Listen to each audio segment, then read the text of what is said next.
नमस्कार विद्यार्थी मित्रांनो, 11वीच्या इयत्तेमध्ये आपलं स्वागत आहे. तर आता 5व्या धड्याकडे आपण जाऊयात. स्वस्थ मी सामान्य मी हे 5व्या धड्याचं नाव आहे. स्वस्थ मी म्हणजे मी चांगला आहे आणि सामान्य आहे. सामान्य म्हणजे जे समाजातील लोक असतात त्यांच्यासारखे सामान्य आहे. आता या धड्यामध्ये मी जो काही धड्याचा हेडलाईन आहे त्याच्या खालच्या साईडला म्हणजे या धड्यामध्ये काय काय शिकायचं आपल्याला ते वाचतो. मानसिक आरोग्य व सामान्य वर्तनमध्ये काही लक्षणे जे मानसिक आरोग्य व सामान्य वर्तनाचे आहेत. सुसमायोजित व्यक्तीमध्ये माझे आकलन म्हणजे तुमचे आकलन. सुसमायोजित व्यक्तीमध्येचे काही निकष पाहूयात. कुसमायोजन आणि अपसामान्य वर्तन. अपसामान्य वर्तनाचा दृष्टिकोन. किशोरावस्था आणि आव्हाने. किशोरावस्था म्हणजे तुमची जी काही अवस्था आहे त्याला किशोरावस्था म्हणतात. त्यावेळेस तुमची जे काही आव्हाने येतात म्हणजे प्रसंग येतात ते आपण पाहणार आहोत. आता त्यानंतर मानसिक आरोग्य आणि सामान्य वर्तन याकडे जातो मी. मानसिक आरोग्य आणि सामान्य वर्तनाची माझी व्याख्या या ठिकाणी कृती दिलेली आहे. कृती नंबर 1 पाहूयात. मानसिक आरोग्य आणि सामान्य वर्तन या शब्दाचा विचार करा. आता तुम्ही देखील केला असेल. मानसिक आरोग्य म्हणजे तुमचे जे काही आतील मन आहे, तुम्ही आतील मन चांगलं ठेवण्यासाठी काय काय करता. भावना, विचार, मनाला घाबरू न देणे, मन चांगल्या पद्धतीने ठेवणे, निर्मळ ठेवणे, हे गोष्टी तुम्हाला माहिती असतील. सामान्य वर्तन म्हणजे आपण जे काही समाजातील लोक असतात, समाजातील लोकांप्रमाणे वागणे याला सामान्य वर्तन म्हणतात. शब्दाचा विचार करा. तुम्हाला त्याचा अर्थ काय समजतो? आता मी सांगितल्याप्रमाणे एखाद्या व्यक्तीला आरोग्यपूर्ण आणि सामान्य ठरविण्याचे तुमचे निकष काय असतील. आरोग्यपूर्ण म्हणजे आरोग्याने चांगलं असायला पाहिजे आणि सामान्य असलं पाहिजे म्हणजे चांगल्या व्यक्तीचे गुण असायला पाहिजे. त्याची व्याख्या तयार करण्याचा प्रयत्न करा. आता तुम्ही मानसिक आरोग्य आणि सामान्य वर्तनाची व्याख्या करू शकता. आता मी सामान्य वर्तन म्हणजे काय सांगितलं की समाजातील जे काही इतर व्यक्ती असतात त्या व्यक्तीप्रमाणे आपणही जेव्हा वागतो त्याला सामान्य वर्तन असे म्हणतात. पहा आता पहिला पाहूया. त्या ठिकाणी कृती पहिल्यामधील पहिला.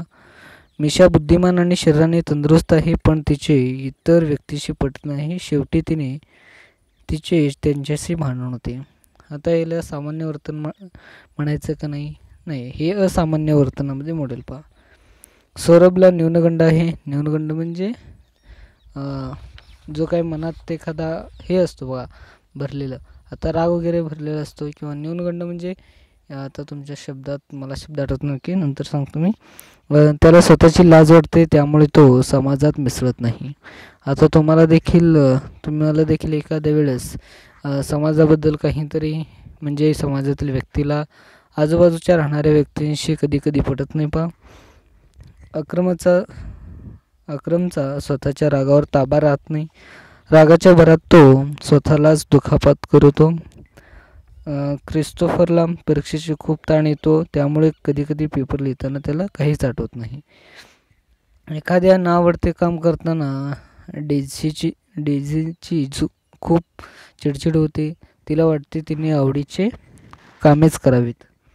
आता या ठिकाणी ताण आणि मानसिक आरोग्य आणि तुम्ही जे काय आहात तुम्ही समाजातील वर्तन या गोष्टीवर या कृतीमध्ये फोकस केलेला आहे. पहा वरील उदाहरणे वाचून तुम्ही आधी कल्पना केलेल्या आरोग्याच्या निकषात काही बदल सुधारणा करावी असे वाटते का?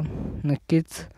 आता सौरभला दुसरा उदाहरण पाहतो मी. सौरभला न्यूनगंड आहे, त्याला स्वतःची लाज वाटते.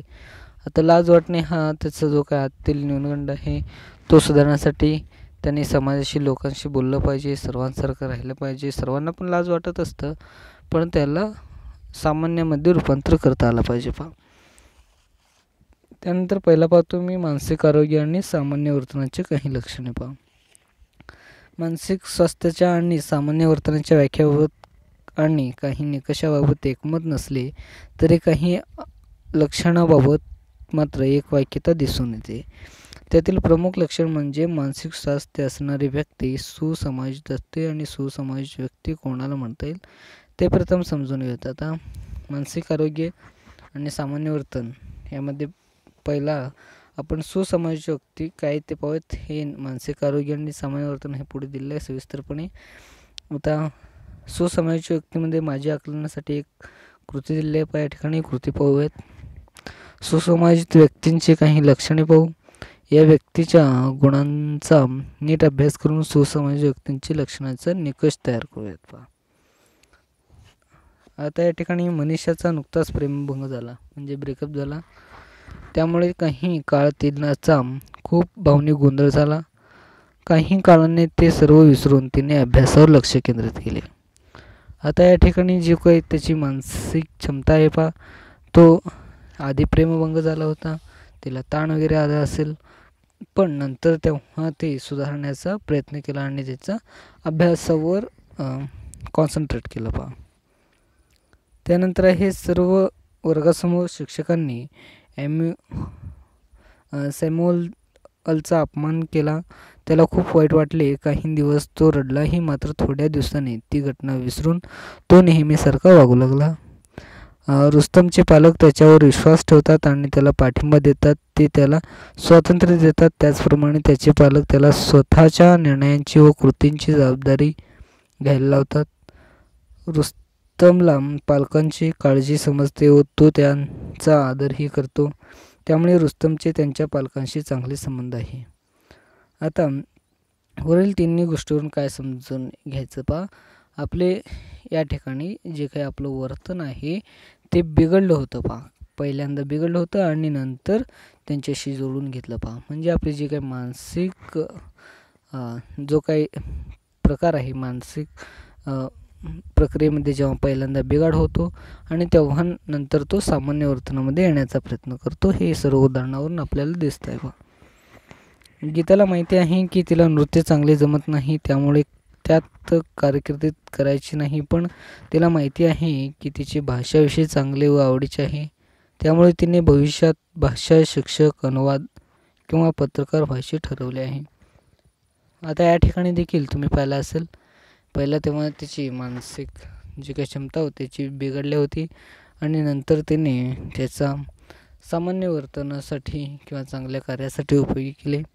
कॉलेज शिक्षण पूर्ण करण्यासाठी जेनी नुकतीच मोठ्या शहरात राहायला आली आहे.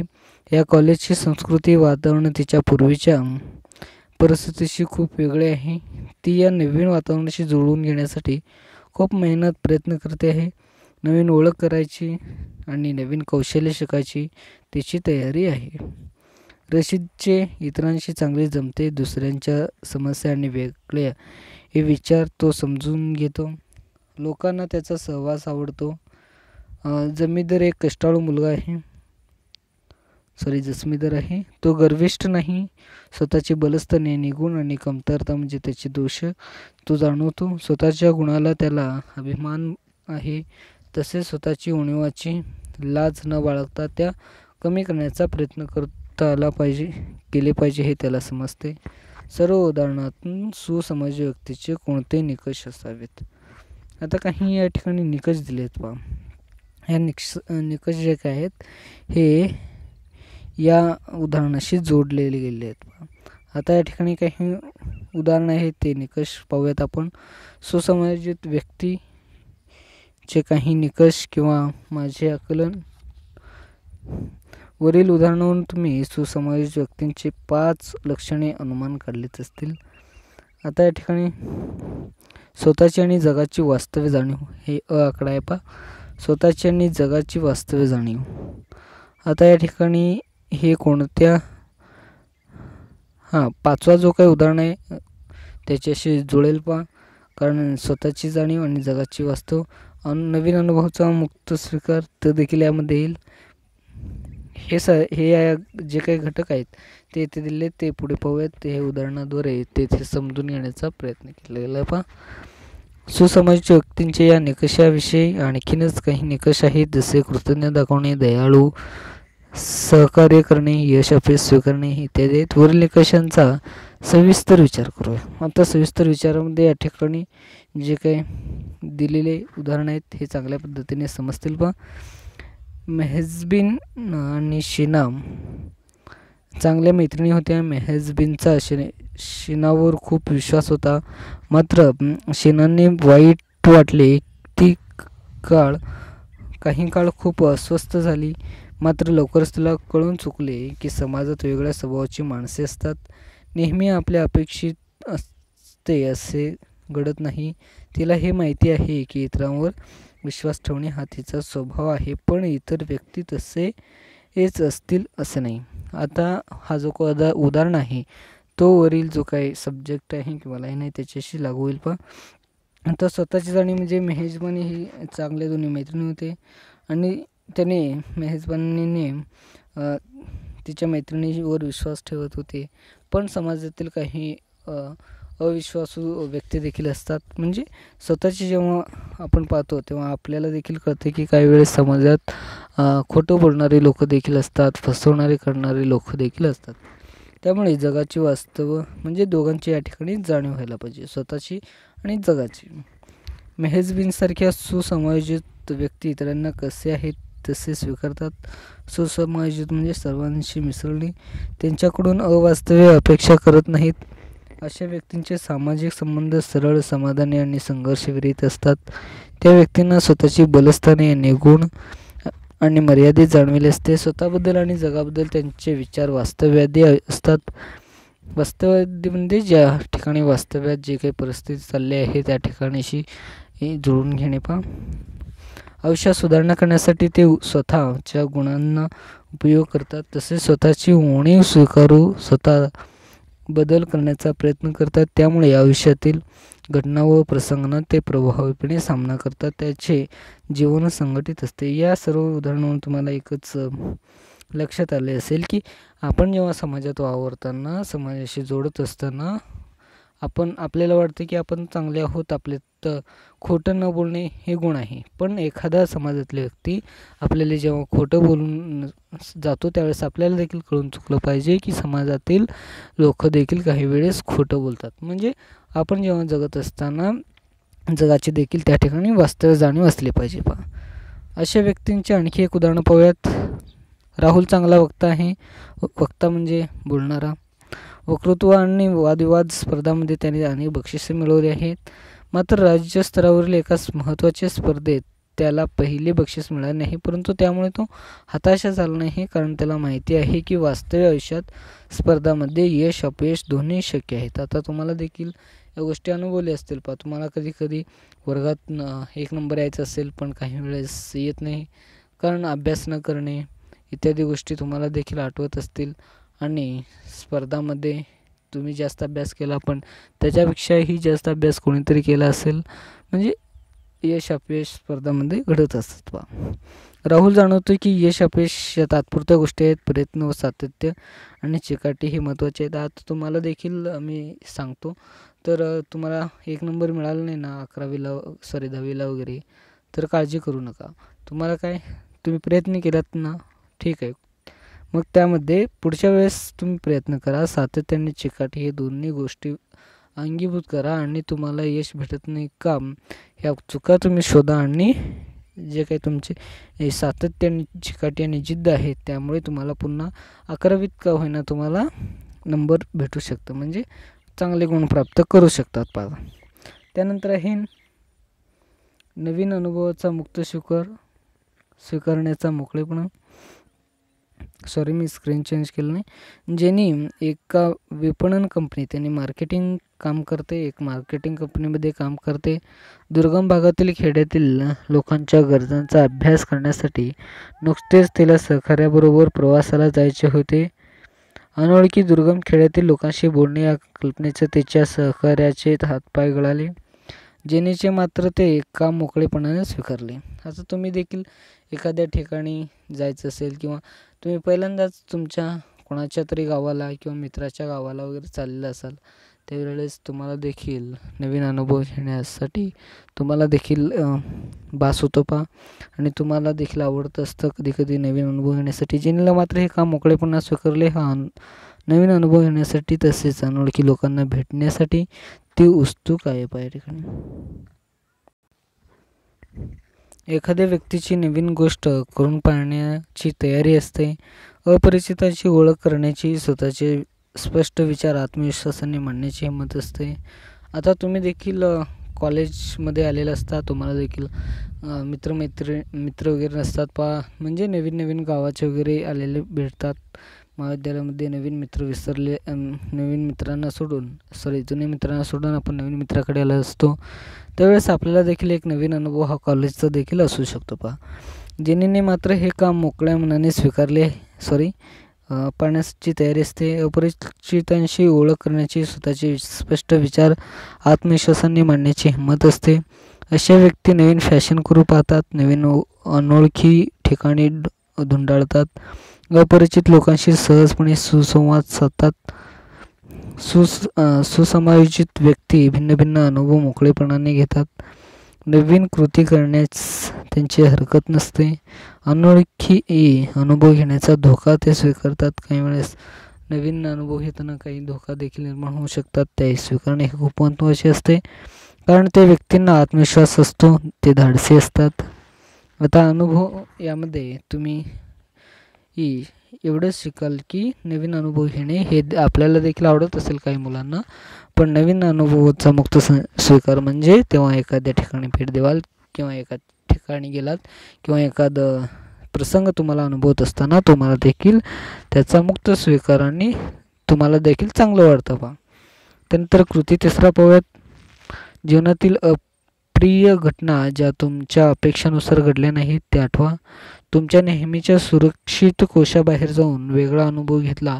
तसेच नवीन गोष्टी करून पाहताना कसे वाटले ते अनुभव आठवा. त्या प्रसंगी तुम्ही कसे वागलात. आता तुम्ही देखील आता नवीन अनुभव कुठे अनुभवला असेल तर एखाद्या डॅमला वगैरे भेट दिला असेल किंवा एखाद्या चित्रपटाला भेट दिला असेल किंवा एका गार्डनमध्ये भेट दिला असेल.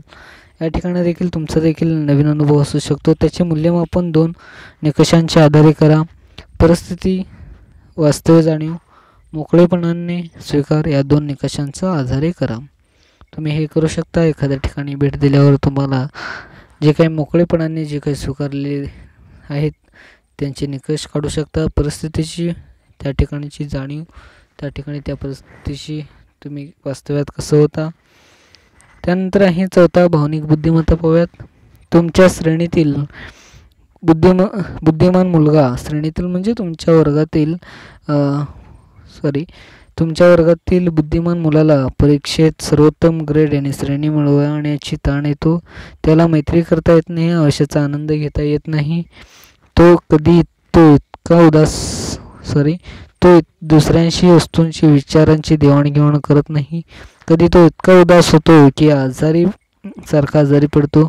परीक्षेत कसे मार्क्स मिळतील, वर्गातला नंबर जाईल विचाराने तो हिरमुसका होतो. असे का होते.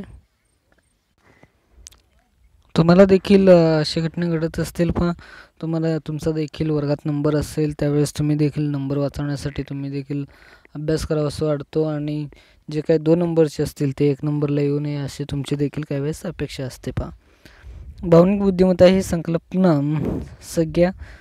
किंवा संकल्पना 1964 साली प्रथम मायकल बेडॉल्क यांनी वापरली. एनियल डोल्मन यांनी या संकल्पनेचा विस्तार केला. मेयर आणि सेल्होवी यांनी अशी व्याख्या केली की भावनिक बुद्धिमत्ता म्हणजे स्वतःच्या आणि दुसऱ्यांच्या भावना समजून घेणे, त्यातील भेद ओळखणे आणि त्या माहितीचा उपयोग आपले विचार आणि कृती करण्यासाठी करणे होय. आता भावनिक बुद्धीचा हा एक छोटासा तुम्ही जो काही व्याख्या आहे ते लक्षात ठेवू शकता. काही वेळेस सुसमाज व्यक्तीच्या काही निकषामध्ये तुम्हाला सविस्तर यामध्ये येऊ शकतं किंवा भावनिक बुद्धिमत्ता किंवा भावनिक बुद्धिमत्तेचे घटक आणि व्याख्या यामध्ये देखील येऊ शकतं पहा.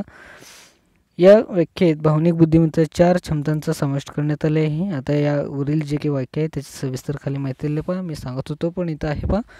भावनिक ओळखणे, भावनांचा योग्य उपयोग करणे, भावना समजणे आणि भावनांचे नियोजन करणे. आता तुम्ही एखाद्याची भावना ओळखणे म्हणजे एखादा गरीब मुलगा आहे त्याची भावना तुम्ही ओळखलात आणि त्याचा योग्य उपयोग करणं म्हणजे त्याच्याशी आपल्याला देखील ही परिस्थिती येऊ शकते याच्याबद्दल तुम्हाला देखील एक जाणीव असली पाहिजे आणि ती भावना आपल्याला देखील समजली पाहिजे, कारण आपण देखील एक गरीब असलो असतो तर कसं राहिलो असतो. या भावनांची नियोजन करता आले पाहिजे. आता त्याचे नियोजन कसे कराल. आता हा गरीबच का राहिला आहे, आपण देखील असे बनू शकतो, आपण देखील याच्याशी नाही बनले पाहिजे वगैरे अशा गोष्टी तुम्ही लक्षात ठेवू शकता. उच्च भावनिक बुद्धिमत्ता असणाऱ्या व्यक्ती सुसमायोजित असतात, कारण त्यांचे स्वतःशी व इतरांशी वागणे चांगले असते. त्यांचे भावनिक नियंत्रण चांगले असते आणि ते परिस्थिती योग्य प्रकारे हाताळू शकतात. ते पटकन घाबरून जात नाहीत, त्यामुळे महत्त्वाचे प्रसंगी ते योग्य निर्णय घेऊन प्रश्न सोडवू शकतात. आता जे काय भावनिक बुद्धिमत्तेमध्ये जे काही उच्च चांगल्या भावना असणारे जे काही लोक असतात ते देखील चांगल्या प्रतीचे असतात. आता तुम्ही तुमच्या गावात किंवा शहरात चांगले भावना असणारे लोकांकडे जरा लक्ष द्या. गावात असेल तर गावाचे पाटील किंवा सरपंच यांच्याकडे पहा, त्यांची भावनिक क्षमता काय पहा, ते इतरांकडे कसे पाहतात त्याच्याबद्दल तुम्ही देखील एक लक्ष घालू शकता. त्यानंतर भावनिक बुद्धिमत्तेचे घटक आहेत 5, ते आपण पाहूयात. इथं या ठिकाणी आकृती दिलेली आहे. आता हल्ली शैक्षणिक किंवा शिक्षणासाठी आवश्यक बुद्धिमत्तेचा भावनिक बुद्धिमत्ता महत्त्वाची असतात, कारण समायोजनासाठी ही क्षमता जास्त उपयोग असते. आता भावनिक बुद्धिमत्तेमध्ये एखाद्याची भावना कशी असते त्याला ओळखणे, त्याच्याशी जुळवून घेणे आणि ते खूप उपयोगी असतं पहा. आता कृती पाहूयात. भावनिक बुद्धिमत्तेला भावना ओळखणे, परस्पर संबंधात भावनांचा वापर करणे, भावना समजावून घेणे आणि भावनांचे योग्य नियोजन करणे या 4 क्षमता समाविष्ट आहेत. तेव्हा व्यक्ती कोणती गुणवैशिष्ट्ये विकसित केल्याने त्यांना त्या क्षमता वाढवता येतील. भावनिक बुद्धिमत्ता समजून घेण्यासाठी खाली दिलेल्या यूट्यूबच्या लिंकला जाऊन तुम्ही व्हिडिओ पाहू शकता. आता तुम्ही हे लिंक कसं जॉईन व्हाल, तर तुम्ही PDF असेल तर त्या PDFवर जाऊन ह्याला कॉपी करा आणि यूट्यूबवर पेस्ट करा. तुम्हाला याबद्दल थोडीशी एक व्हिडिओ असेल, माहिती वगैरे असेल. ओके. त्यानंतर भावनिक बुद्धिमत्तेचे 4 घटक पाहूयात आपण. 5 घटक आहेत त्या ठिकाणी. स्वजाणीव, स्वनियमन, स्वयंप्रेरणा, तज्ज्ञबुद्धी आणि प्रभावी सामाजिक संबंध किंवा सामाजिक कौशल्य पहा. प्रत्येक घटक सविस्तर या ठिकाणी दिले आहे, ते आपण पाहूयात. पहिला आहे स्वजाणीव. ओके. स्वजाणीव पहिला आहे ते पाहूयात. स्वजाणीवमध्ये तुम्ही स्वतःची बलस्थाने आणि कमतरता ओळखता का? तुम्ही देखील ओळखत असाल. बलस्थाने म्हणजे आपले गुण आणि कमतरता म्हणजे तुमची जे काही दोष आहेत ते तुम्ही पाहता. तुम्ही त्याचे वर्णन करू शकाल का? आता तुमच्यामध्ये चांगले गुण असेल, अभ्यास करणे हा चांगला गुण असेल. वाईट गुण काय असेल, तुमच्या कुटुंबाशी तुम्हाला पटत नसेल इत्यादी. तुम्ही त्यांचे वर्णन करू शकाल का? तर तुम्ही तुमच्या अभ्यासाचे वर्णन तुम्ही खूप करू शकता, हे तुम्हाला माहिती आहे. आणि दोषाचं वर्णन तुम्हाला माहिती आहे, तुमच्या फॅमिलीशी जुळत नाही काही वेळेस. हे घटना तुमच्या वयामध्ये होणे योग्यच आहे पहा. आणि त्यानंतर आहे तुमच्या उणीवा कमी करण्यासाठी तुम्ही काय प्रयत्न कराल. स्वतःच्या क्षमता वाढवण्यासाठी काय करता. आता क्षमता तुमच्या देखील आहेत, ते वाढवण्यासाठी अभ्यास करण्यासाठी क्षमता लागते. आपल्याला देखील स्वतःला ओळखणे म्हणजे स्वजाणीव होय. आता स्वजाणीवमध्ये एका वाक्यात तुम्हाला त्यांनी सांगितल्याप्रमाणे स्वजाणीव म्हणजे स्वतःला ओळखणे पहा. म्हणजे तुमची जी काही जाणीव आहे तुम्हाला ओळखता आला पाहिजे स्वतःला. मी कसा आहे, मी कसा वागतो इत्यादी गोष्टी. अशा व्यक्तींना स्वतःचे वर्तन, मनस्थिती व भावना यांची जाणीव असते. त्यानंतर आहे स्वनियमन दुसरा. स्वनियमन आता पहिल्यामध्ये स्वजाणीव पहिलं. स्वजाणीव म्हणजे स्वतःची जाणीव, तुमची जाणीव कसं असते आणि तुम्ही स्वतःला कसं ओळखता हे पाहणे. आता स्वनियमन पाहूयात. आजूबाजूला अनोळखी व्यक्ती असल्यामुळे तुम्हाला मोठ्याने रडावेसे वाटत असूनही ते नियंत्रण केले आहे का? तुम्ही देखील जेव्हा गर्दीत वगैरे असता, तुम्हाला काहीतरी झालं किंवा तुम्हाला काहीतरी झालं तर तुम्ही मोठ्याने रडता का? नाही रडत पहा. म्हणजे हे जे काही आपल्या भावना जे आहेत त्याच्यावर देखील आपण नियंत्रण ठेवतो किंवा स्वतःवर देखील नियंत्रण ठेवता येते. समोरच्या व्यक्तीला वाईट वाटेल म्हणून तुम्ही हसू दाबले आहे का? हां, तुम्ही देखील दाबले असेल. एखाद्या व्यक्तीसमोर जोरात हसणे हे चुकीचे असते काही वेळेस. भावनांचे नियमन करणे म्हणजे भावना व्यक्त करण्यावर नियंत्रण ठेवणे. आता स्वजाणीव म्हणजे स्वतःला ओळखणे, स्वनियमन म्हणजे स्वतःच्या भावनावर नियंत्रण ठेवणे पहा. प्रसंग वेळ पाहून योग्य पद्धतीने भावना व्यक्त करण्याची क्षमता म्हणजे स्वनियमन. प्रसंग वेळ ही व्याख्या देखील लक्षात ठेवू शकता. किंवा स्वनियमन म्हणजे स्वतःच्या भावनावर प्रसंग वेळ यानुसार नियंत्रण ठेवणे पहा. त्यानंतर आहे स्वयंप्रेरणा. सोय प्रेरणा पाहूयात. तुम्ही कधी गिर्यारोहणाला गेला आहात का? गिर्यारोहण म्हणजे एव्हरेस्ट चढला आहेत का, किंवा त्याला गिर्यारोहण म्हणतात. तुम्ही केलं असेल तर चांगली गोष्ट आहे, केली नसेल तर नाही. त्या दिव्यांग व्यक्तीला तुम्ही मदत केली आहे का? तुम्ही केलीच असेल नक्की. नाही आतापर्यंत एखाद्याला तरी मदत केली असेल. त्यानंतर एखादी गोष्ट करण्यासाठी तुम्हाला इच्छा होणे हे म्हणजे स्वयंप्रेरणा होय. आता स्वयंप्रेरणा म्हणजे काय? तुम्हाला एखादी गोष्ट करण्यासाठी आतील जे काही इच्छा आहे ते निर्माण होणे. उद्दिष्ट साध्य करण्यासाठी कार्य करणे कोणत्याही बक्षिसाच्या अपेक्षेशिवाय विशिष्ट उद्दिष्ट साध्य करण्यासाठी कार्य करणे म्हणजे स्वयंप्रेरणा होय. ते तुम्हाला इतकेच आवडते की तुम्हाला तुमच्या मर्यादांचे भान उरत नाही. आता तुम्हाला देखील काही वेळेस दुसऱ्यांना मदत करावं असं वाटतं. आता स्वयंप्रेरणा म्हणजे काय लक्षात ठेवू शकता? एखादी गोष्ट करण्यासाठी तुम्हाला इच्छा निर्माण होणे. ओके. त्यानंतर आहे तदनुभूती. तुम्हाला मित्राला वाईट अनुभव आल्यावर तुम्ही पण रडला आहात का? नक्की तुम्ही देखील रडला असेल. उदाहरणार्थ मित्राचे वडील वारले किंवा आजी वारली, यावेळेस तुम्ही देखील रडले असेल.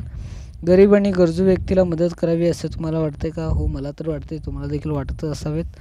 अभ्यासात मदतीची गरज असणाऱ्या विद्यार्थ्यांना तुमचे पुस्तक किंवा नोट्स दिले आहेत का? काही मुलं पुस्तक देतील पण नोट्स देणार नाही. काही वेळेस देतील मित्र, तो जर तुमच्यापेक्षा कमी हुशार असेल तर. पण तुमच्यापेक्षा जास्त हुशार असेल तर तुम्ही देणार नाही, कारण तुम्ही जेव्हा त्याला द्याल तो तुमच्यापेक्षा हुशार बनेल असं तुम्हाला अपेक्षा असते. या वर्तनाला तदनुभूती म्हणतात. स्वतःला संवेदना होणे, दुसऱ्यांच्या जागी ठेवून त्यांच्या अनुभवाची जाणीव होणे. दुसऱ्यांच्या जागी ठेवून त्यांच्या अनुभवाची जाणीव होणे. आता दुसऱ्यांचं जे काही काहीतरी परिस्थिती असेल दुसऱ्यांची, त्या ठिकाणी आपले जे काही अनुभव आहे त्या ठिकाणी ठेवणे म्हणजे तदनुभूती असं. तदनुभूती म्हणजे त्या विशिष्ट प्रसंगी इतरांना नेमके काय वाटत असेल ते समजून घेण्याची क्षमता होय. आता यामध्ये तुम्हाला काय वाटतं, म्हणजे इतरांना काय वाटतं हे समजून घेण्याची क्षमता होय. या ठिकाणी तुम्हाला चित्रात दिलं आहे तदनुभूती आणि सहानुभूती. मला तुझी वेदना जाणवते, तुझी वेदना बघून मला वाईट वाटत आहे. या ठिकाणी दिलं आहे. त्या आकृतीद्वारे हे डायग्राम, हे जे काही चित्र आहेत ते तुम्ही व्हॉट्सअपमध्ये वगैरे वापरता. त्यानंतर हे 5वं सामाजिक कौशल्य. एखाद्या गटात तुम्ही सहकार्याने काम केले आहे का? तुम्ही देखील केलं असाल. गटप्रमुख म्हणून तुमचे जो काही वर्गात असतो ते देखील एक गटच आहे. समूहात योग्य आंतरक्रिया करता येणे हे सामाजिक कौशल्य आहे. आता समाजात तुम्ही भाग घेणे आणि त्यामध्ये आंतरक्रिया करता येणे हे महत्त्वाचे असते. काही महत्त्वाचे सामाजिक कौशल्य म्हणजे समूहात असताना लक्षपूर्वक ऐकणे, भाषिक संवाद कौशल्य, अभाषिक संवाद कौशल्य, नेतृत्व गुण आणि दुसऱ्यांचे मन वळवण्याचे कौशल्य. आता समाजाचे जे काही कौशल्य असतात लक्षपूर्वक ऐकणे, भाषिक संवाद साधणे आणि अभाषिक संवाद कौशल्य. अभाषिक आणि भाषिक हे पाहिलं आहे आपण. नेतृत्व गुण आणि दुसऱ्यांचे मन वळवण्याचे हे कौशल्य आपल्यात देखील आढळतात. त्यानंतर आहे दृढ नातेसंबंध. आता दृढ नातेसंबंध पाहूयात आपण. 4था आहे तुमच्या मित्रांशी, कुटुंबाशी, व्यक्तींशी तुम्ही मोकळेपणाने बोलता का? हां, बोलत असेल तुम्ही, पण कुटुंबाशी काही वेळेस बोलत नाही, पण मित्रांशी वगैरे हे बोलत असता. त्यांच्या संकटांना त्यांना मदत करता का? करत असतील तुम्ही पण. त्या व्यक्ती तुमच्यासाठी महत्त्वाच्या आहेत हे तुम्ही त्यांना कधी सांगितले का? हां, तुम्ही सांगितले असतील. उदाहरणार्थ आपल्या आईला किंवा वडिलांना सांगितलं असेल, माझ्या आयुष्यात तुम्ही खूप इम्पॉर्टंट असतातच ते तुम्ही सांगण्याच्या अगोदरच. निकोप सामाजिक संबंध टिकवण्यासाठी काही गोष्टी आवश्यक आहेत. प्रत्येक सामाजिक संबंध हा गतिशील अनुभव असतो. प्रयत्नपूर्वक हा अनुभवांचा मौल्यवान खजिना जमवायचा असतो. त्यासाठी दुसऱ्यांच्या वेगळ्या मतांना मान देणे आणि ती उमद्या मनाने स्वीकारणे आवश्यक असते. मात्र इतरांच्या मनांचा, वैयक्तिक अवकाशांचा आदर राखला जातो. अशा व्यक्ती इतरांची काळजी घेतात. दृढ नातेसंबंध म्हणजे एखाद्या व्यक्तीची नाते जुळून घेणे. ओके, हे एका शब्दात तुम्ही लक्षात ठेवू शकता. आणि स्वतःच्या चुकासाठी दुसऱ्यांना दोष देत नाहीत. घडलेल्या चुका विसरून आणि माफ करून ते आयुष्यात पुढे जातात. पुढील आकृती दृढ सामाजिक संबंधाचे काही महत्त्वाचे वैशिष्ट्य आहे त्या ठिकाणी दिले आहे, मी वाचतो पहा. आवश्यक वर्तन, आदर, विश्वास आणि पाठिंबा, प्रामाणिकपणा, जबाबदार पालकत्व. काही मुलं प्रामाणिक नसतात पहा आणि अविश्वासू असतात, अनादर करणारे असतात, आवश्यक ते वर्तन करत नाहीत. हे मुलं तुमच्या वयात खूप आढळतात, त्यामुळे हे तुम्हाला अभ्यासक्रमात दिलं आहे. हे देखील तुम्ही जे काही गोष्टी आहेत त्या आत्मसात करायला पाहिजे. जबाबदार पालकत्व, तुम्ही देखील आता मोठे होणार झालात, त्यामुळे जबाबदार एक पालकत्व तुमच्याकडे पण असले पाहिजे. एखादी जबाबदारी काम दिली तर ते तुम्हाला करता आलं पाहिजे. जबाबदारीची वाटणी, आता तुम्हाला एखादे वाटणीचे काम दिले असेल ते देखील करता आलं पाहिजे. आर्थिक भागीदारी म्हणजे तुम्हाला तुम्ही जर फॅमिलीला सपोर्ट करत असेल किंवा तुमच्याकडे काही पैसे येत असतील किंवा तुम्ही एक पार्ट टाईम जॉब वगैरे करत असताल, त्या ठिकाणी आर्थिक भागीदारी असतो जो काही कुटुंबाचा, तो देखील तुम्हाला सांभाळता आला पाहिजे.